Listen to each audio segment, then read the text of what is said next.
Bago ang lahat mga kaibigan, naka-sale ngayong araw sa Shopee itong E-Glade Bomber Casual Jacket for Men Waterproof, na dati ay mabibili pa ng 2,556 ngayon ay mabibili na lang ng 958. Napakamura na lang, ang laki po ng discount, ang gaganda pa ng mga available na kulay ng jacket na ito.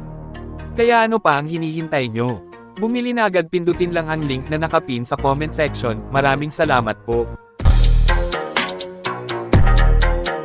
So patuloy pa ang pagbabalasa ng Warriors coach veteran ng kanilang lineup na gagamitin ngayong season, hinahanap pa ang tamang kombinasyong malakas na lineup para manalo sa mga laban. Sa latest interview ni Steve Kerr pagkatapos matalo ng Los Angeles Lakers, mga kaibigan, ay napaamin po ang Warriors coach na kumbaga nalilito pa nga daw siya kung sinong player ang ilalagay niya sa posisyon 2 o shooting guard. Nabanggit nito si Brandon Podziemski na okay naman nga daw sa nasabing posisyon, pero kumbaga talagang may hinahanap pa siya. Ani ni Kerr, maliban sa pagkalito niya kung sino ang isa-simentong player sa shooting guard position, ay inamin din nito na ang pinakamalaking concern niya sa starting 5 lineup ng GSW ay ang edad ni Al Horford. Sa madaling sabi, nagdadalawang isip siya kung dapat ba na ilagay si Horford bilang kanilang starting center.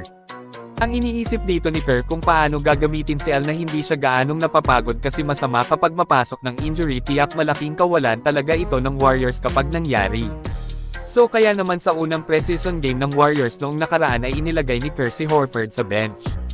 Kung saan solid naman ang ambag niya playing off the bench, mas relax ng kunti at mas lumalim pa ang second unit ng kupunan kay Al Horford. Pero bagaman may edad na ngayon si Horford ay napabilib pa rin nito ang maraming fans sa ginawa niya dito na kung saan nakipag-racing pa siya ng takbo at siya pa ang nagdala ng bola.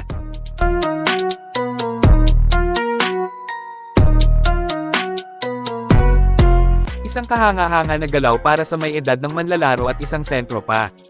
Kaya marami ang nagsasabing may edad na si Horford pero nakakasabay pa rin po, pwede pang ilagay sa starting 5 lineup ng gold-blooded bilang sentro.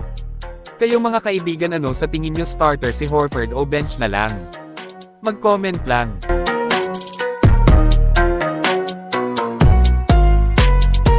Sa laban ng Warriors vs Lakers ay binaliwala ng marami ang malaking contribution ni Gary Payton sa bakbakan.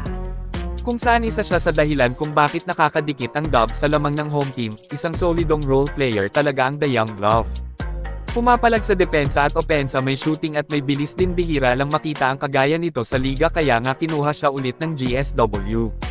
Kabisadong-kabisado din ni Payton ang style ng laro ng Warriors kaya walang mahirap para sa kanya kahit sino pa ang mga kasama sa loob.